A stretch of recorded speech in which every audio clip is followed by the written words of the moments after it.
The potion smelled like pine resin, and something underneath it that had no name, something that made her teeth ache and her wolf go silent in a way that wasn't peace but surrender. Erin had been kneeling on the antechamber floor for 3 hours. She knew this because she had counted the candles burning down in their iron brackets. 12 when they brought her in, 9 now with flame. The cold had moved through her knees into her thighs and was working its way upward, and she had stopped feeling her feet entirely. This was by design. The elders of Ironspire wanted her diminished. They wanted the Alpha King to look at her and see nothing worth saving. The vial sat on the table 6 feet away, small, amber-colored glass stoppered with black wax, barely 3 inches tall.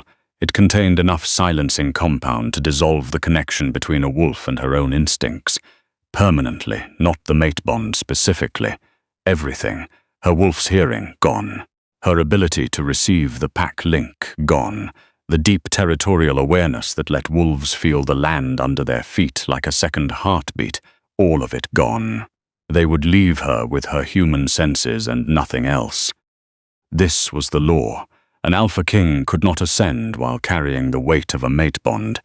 The pull of it, the distraction, the way a mated wolf's first instinct was always toward his mate, and only then toward his people. But the old law didn't require the bond to be severed. It required that the mate be rendered incapable of sending or receiving through it. Drink the silence, lose your wolf, let the king ascend clean. Erin had been told this 4 days ago, when Elder Kareth's secretary came to the records hall at dawn and found her at her desk before the morning fires had been lit, as she always was. She had been copying territorial boundary disputes into the archive ledgers. She always copied territorial disputes.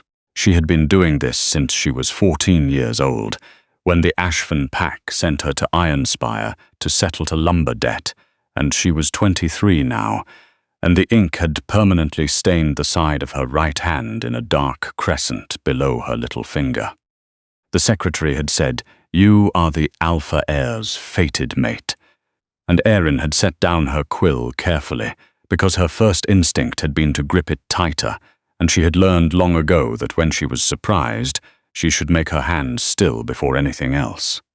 She said nothing. He added, more loudly as though she hadn't heard him, "You are the deaf wolf." She was used to that. Every pack in the Northern Territories knew the story. Tested at 13, no response to Alpha commands.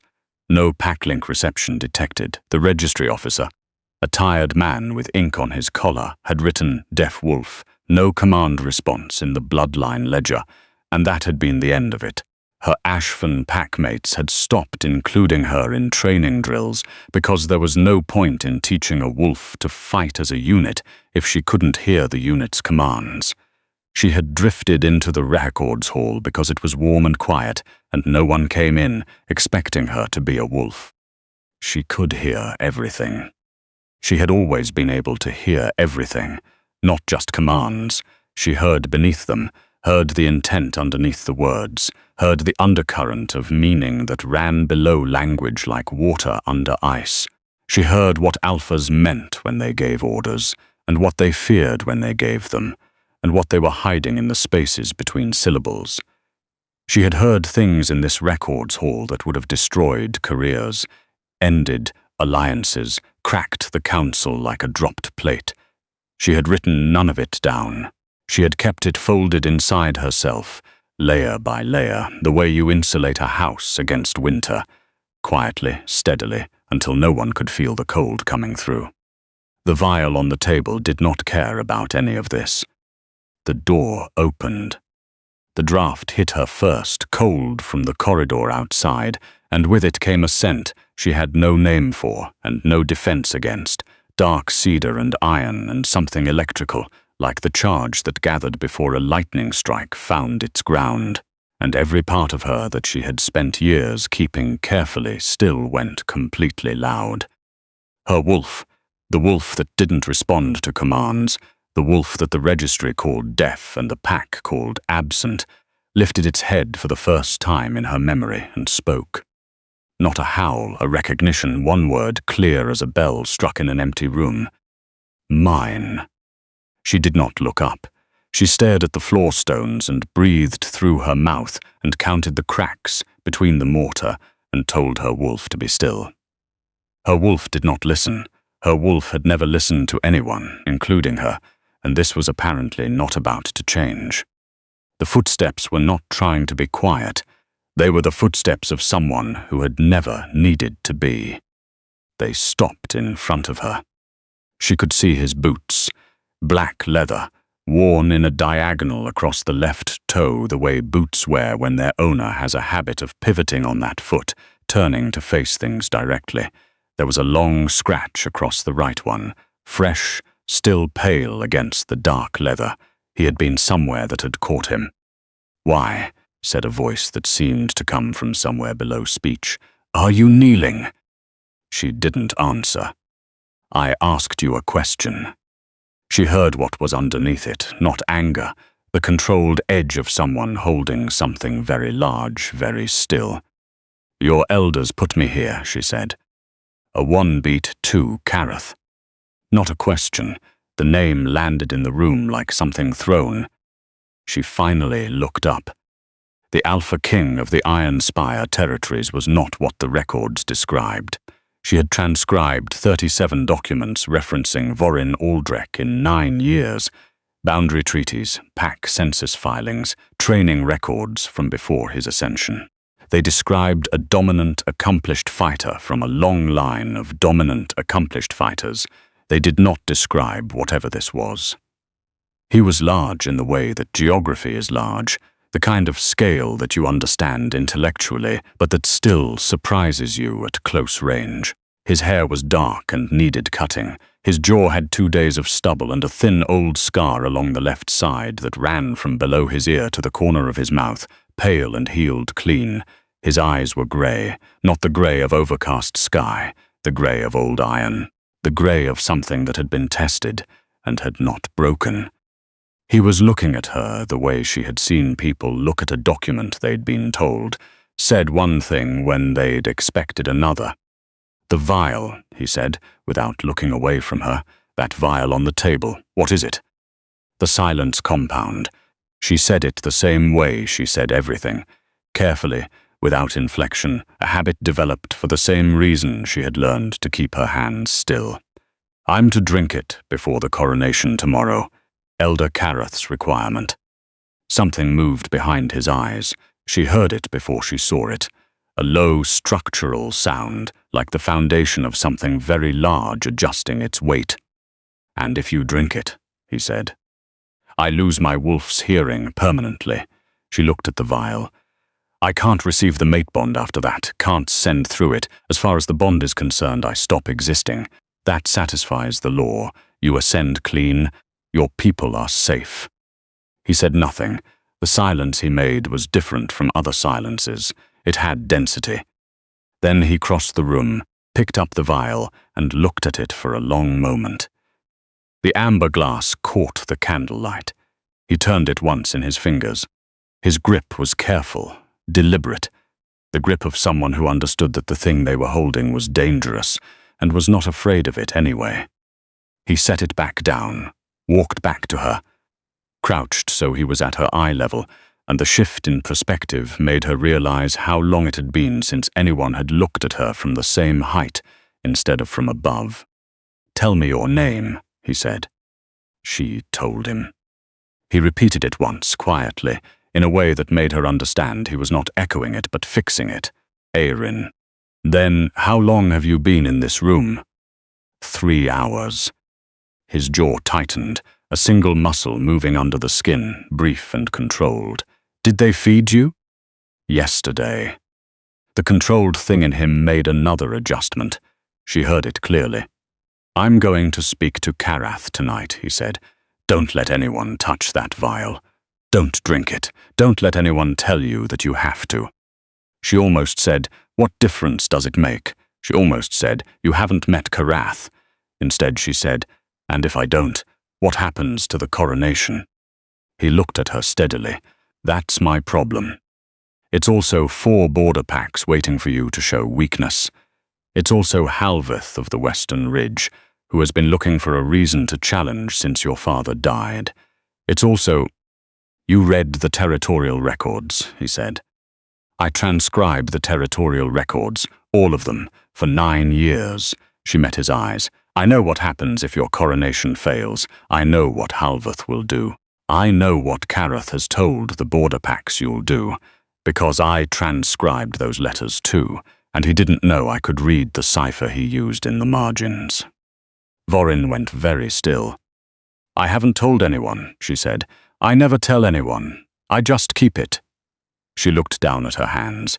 The ink stain on the side of her right hand, the crescent below her little finger that would not wash out no matter how many times she tried.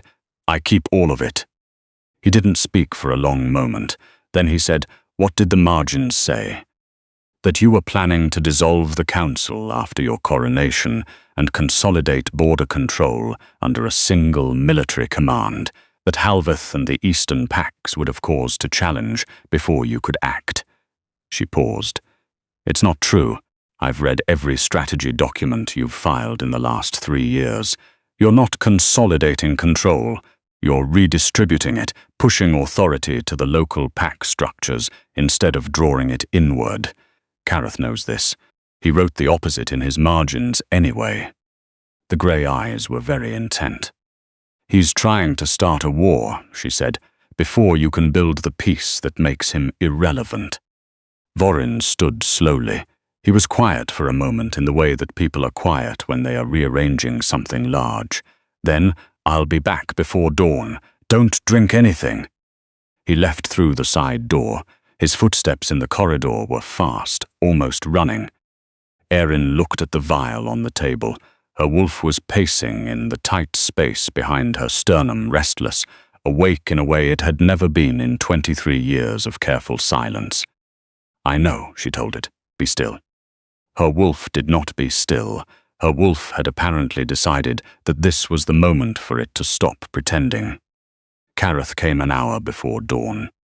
He arrived in the grey pre-light when the candles had burned to stubs and the cold had reached everything.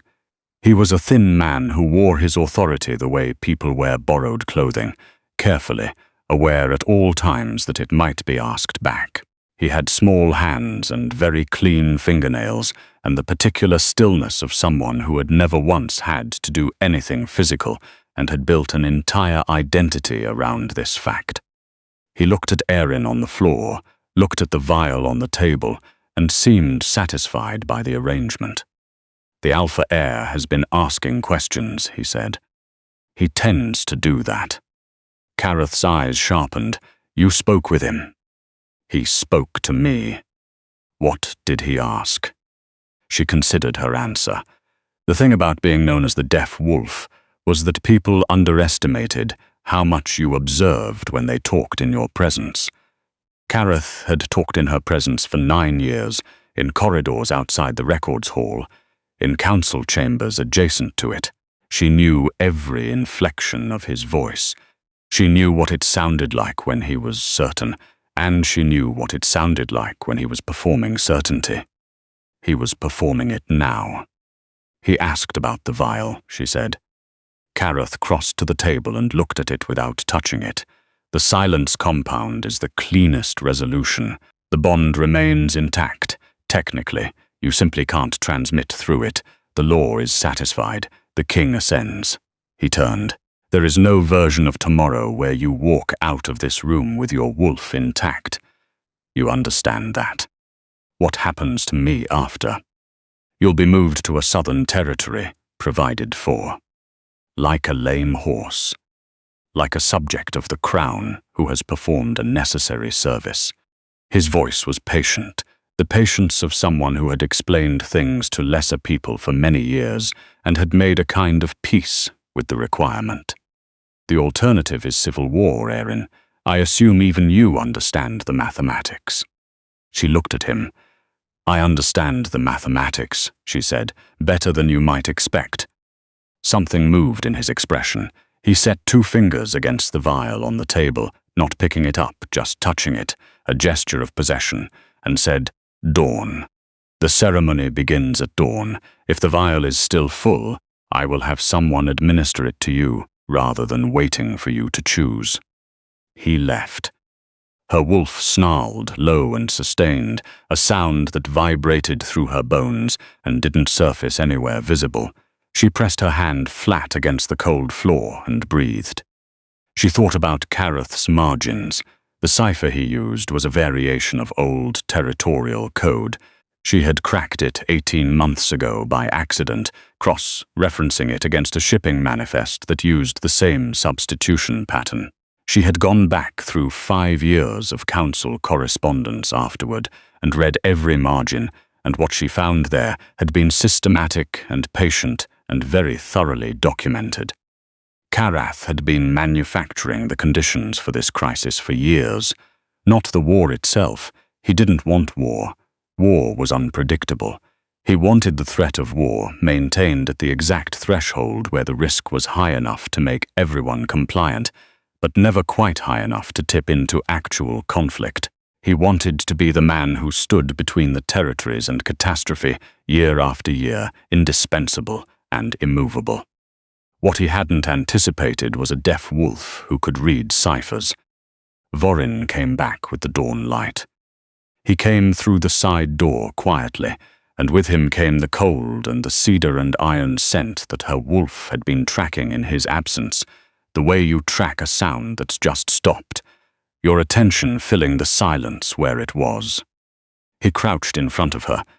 He was holding something, a cloth-wrapped bundle that turned out, when he set it on the floor between them, to contain bread and a small wedge of hard cheese. He didn't comment on it. He just unwrapped it and set it in front of her. Her hands were stiff from the cold. He watched her struggle with the bread for a moment, and then, without asking, broke it for her. She ate. He waited. "Kareth," he said when she'd finished. His voice was level, the kind of level that takes effort. "Tell me what you know about Kareth." She told him. Not everything. There was too much for the time they had, and some of it required the physical documents to be credible.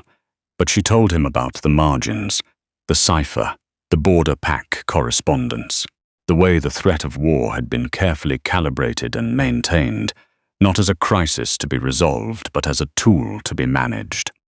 Vorin listened without interrupting. She had transcribed his council statements for years and knew that he listened differently than most people, not waiting for his turn to speak, but actually processing, reorganizing, checking what he heard against what he already knew. When she finished, he was quiet for a moment. "You've had this for 18 months, he said. "Yes. Why didn't you give it to someone?" She looked at him steadily. "Who would I give it to? Kareth runs the records review process. Any disclosure goes through him first. The border packs would need physical evidence, not a transcription from a wolf the registry lists as deaf, and therefore presumably not credible. Your father died 6 months ago, and before that I had no way to reach him directly." She paused, "and I wasn't sure what would happen to me if I tried." Something shifted in his face, not pity, something older and quieter. "The Ashfin pack sent you here at 14. To settle a lumber debt, yes. And before that." She was quiet for a moment. "Before that I had parents, and then I didn't." She said it the same way she said everything, but she heard the flatness in her own voice and recognized it as the flatness of something held still by force, not by peace. "My parents died when I was 6. I was told it was an accident. I've thought for a long time that it wasn't." Vorin was very still. The grey eyes were doing the reorganizing thing, faster now, running through connections she couldn't see. "What was your pack name before Ashfin?" "The registry says unknown. Before that I don't remember a pack name. I remember a house at the edge of a forest. I remember my mother's hands. I remember my wolf, very small, pressing close to me in the dark." She stopped. "That's all." "Eorin." He said it carefully, the way people say something when they are not sure if they should be the one saying it. "The deaf wolf. It's not a recorded defect in any known bloodline, no genetic basis. A wolf who can't receive commands but functions in every other way doesn't fit any documented pattern. He paused. Except one. She waited. There's a bloodline so old that most of the records have been deliberately destroyed. The Thornmere line. They didn't call it the deaf wolf. They called it the true ear. Wolves who could hear everything, not just commands but intent, meaning what was real underneath what was said. The opposite of deaf. The most precise hearing in any recorded wolf bloodline. He held her gaze. Kareth is old enough to know this. If your parents died in circumstances that weren't an accident, then someone wanted to make sure a Thornmere wolf didn't exist anymore, she said. The word Thornmere moved through her like a struck note. She had never heard it before, and her body recognized it anyway, the way you recognize a sound you heard when you were very small and had forgotten until this moment. Her mother's hands, the forest at the edge of everything, her wolf, pressing close. Her wolf sat up straighter. I need to speak to Halveth before the ceremony, Vorin said. He's not part of Kareth's network. He challenges because he can, not because Kareth asks him to. If he understands what Kareth has been doing, he won't challenge. He'll be too busy dismantling the man who's been using the threat of his ambition as a lever. Halveth won't believe you. He'll believe the documents. Vorin looked at her. Will you come with me?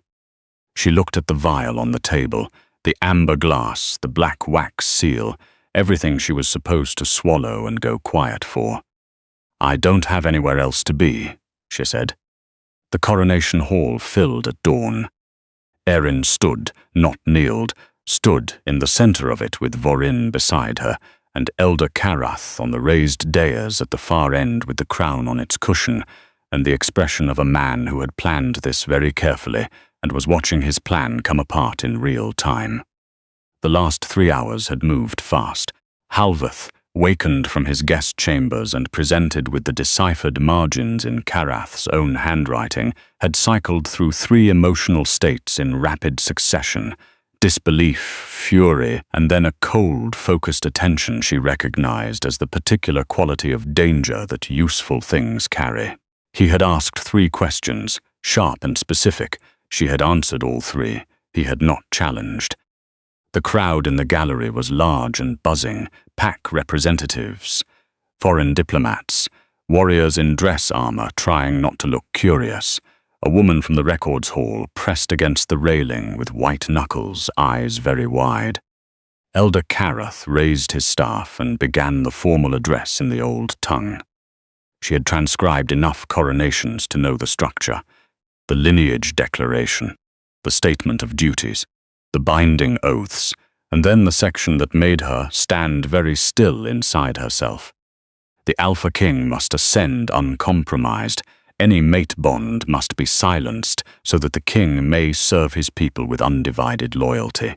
The mate present will be offered the silence compound, and upon its administration, the king will be declared clear to ascend.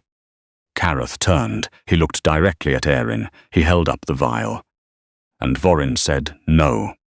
The hall stopped breathing. Kareth's hand tightened, alpha air. No. Vorin's voice was not loud.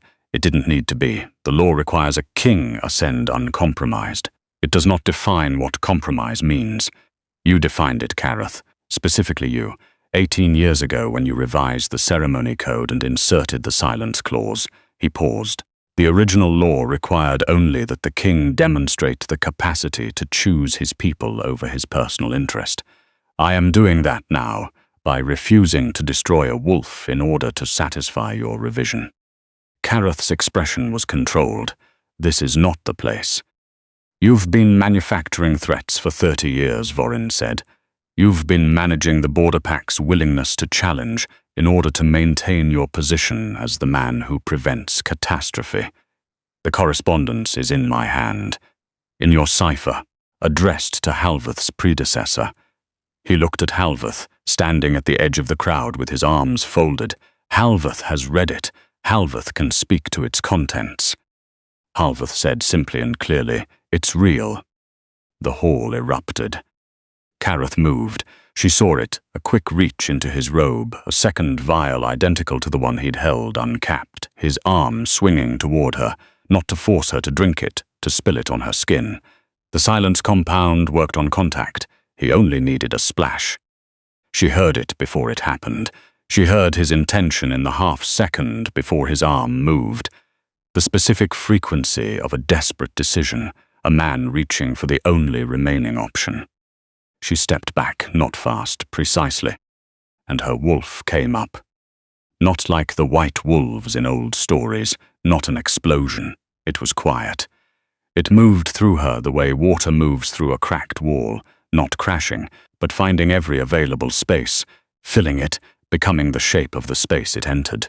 She felt her wolf's hearing open fully for the first time in her life, all the way, without the careful, narrow channel she had maintained for years, and the sound that came through was immense. Every wolf in the room, every pack link, every undercurrent of meaning running below every word spoken in this hall. She heard what the pack representatives actually felt about Karath. She heard what the border pack warriors actually believed about Vorin. She heard what Halveth's real ambition was underneath the territorial posturing, and it wasn't the crown. It was recognition, the desire to matter, and it was starved because Karath had been feeding him fear instead. She heard all of it, and then she let them hear her. Not words. The Thornmere gift wasn't transmission of words. It was transmission of clarity, the true sound of what was actually true, stripped of the interference that deception generates. It moved through the pack, links the way a clear note cuts through noise. Every wolf in the room flinched. Several made sounds of involuntary shock. 3 pack representatives sat down as though their knees had made a decision their minds hadn't caught up to yet. Karath froze. He was looking at her with the specific pale of someone who had spent 30 years building a structure entirely out of the gap between what people perceived and what was real, and who was now in the presence of something that closed that gap entirely. He was not afraid of her power. He was afraid of what it meant that he had tried to destroy it twice in the same life, her parents first, and then her, and both times had failed. He dropped the vial. It shattered on the stone floor. The compound pooled and evaporated, too thin to do anything. He took one step backward, then another. Erin let the Thornmere gift settle back to the narrow channel she was used to. Her wolf stayed up. It did not intend to go back down. She looked at Karath for a long moment. The hall was absolutely silent. The real silence. The kind that only happens when everyone in a room has simultaneously stopped performing. She did not list his crimes. She had transcribed enough trials to know that public spectacle was not the same as justice, and she had learned in the records hall that the most important information was rarely the loudest. She said, "Sit down, Karath." He sat. He seemed to do it before he'd decided to. She turned to the elder council. 7 old faces, some on their feet, some still in their chairs, all of them looking at her with various proportions of shock and calculation, and one of them, she noticed, something that looked remarkably close to relief. "Crown him," she said. The hall exhaled. Halveth descended from the gallery. She hadn't realized he'd moved there, and crossed the floor with the deliberate walk of a man who had decided something, and was no longer reconsidering it. He took the crown from its cushion. He carried it to where Vorin stood. Vorin bent his head. Halveth placed the crown. It settled into his dark hair and caught the morning light coming through the high windows, grey iron and old amber, and he straightened. She felt the bond surge at the same moment, the full weight of it, the connection that had been pressing against her whole life from a direction she couldn't see. It was not romantic, in that moment. It was structural, like a wall that had been missing from a room finally appearing, and the room understanding it had always needed that wall. His eyes found hers across the hall, grey iron, holding something too large for the moment to contain. The hall roared. He marked her in the small antechamber where she had spent the night. not in public. He had been very clear about that, in a way that told her he understood the difference between a ceremony and a private thing, and he was not willing to let anyone else define which was which for them. The mark hurt. She had known it would. It was a sharp, clean pain, over fast, and in its wake came the bond at full force, his emotions flooding into her like a room flooding with light, and she felt for the first time in her life what it was to be fully known by someone and have that knowledge feel like safety instead of exposure. She marked him in return, and his hands shook slightly as she pulled back. Not from pain. She could hear, through the bond, exactly what it was. They sat on the floor together afterward, not because the room had no chairs, but because the floor was where they were. She pulled her knees to her chest, sat beside her, close enough that she could feel the warmth from his shoulder against hers. "The Thornmere records," she said, after a while, "if they were deliberately destroyed." Not all of them. He had already been thinking about this. She could hear it in the steadiness of his voice, the shape of something already in progress. There are references in the old Alliance texts, enough to establish lineage. It will take time, but it's there. He paused. You have a right to know where you came from. She thought about her mother's hands, the house at the edge of the forest, her wolf, very small, pressing close to her in the dark. She had carried these fragments for 17 years, and they had always felt like remnants of something lost. They still felt that way. The truth didn't change the loss. It just gave the loss a name and a shape, and the understanding that she had been meant to exist, that the people who tried to erase her had failed. "I have a request," she said. "Say it." "The records hall. Every deaf wolf classification in the territories. I want them all reviewed." She looked at her ink-stained hand. "Every one of them is someone who heard too clearly and was called broken for it. I want to know who they are." He was quiet for a moment, then we'll find them. Simply, like it was already decided. Outside, the mountain birds began their morning call, 3 notes repeated into the cold, clear air. She could hear them through the stone walls. She could hear the pack representatives in the main hall talking, the real thing underneath the formal words unwinding as people stopped performing and started just speaking. She could hear the bond between her and Vorin humming at a frequency that was new and permanent, and exactly the right shape for the space that had been empty in her whole life. Her wolf lay down, not in surrender in arrival. In the records hall down the corridor, 43 flagged ledgers sat in their shelves. In the margins of documents no one else had been able to read, the shape of 30 years of careful damage was written out in Kareth's cipher, waiting for someone who could hear what it actually said. The ledgers would still be there in an hour. She stayed where she was. The morning light moved across the floor. The bond hummed steadily, like something that had always been true and was only now being said aloud. She had been keeping everything quiet for a very long time. She thought for the first time that she was done.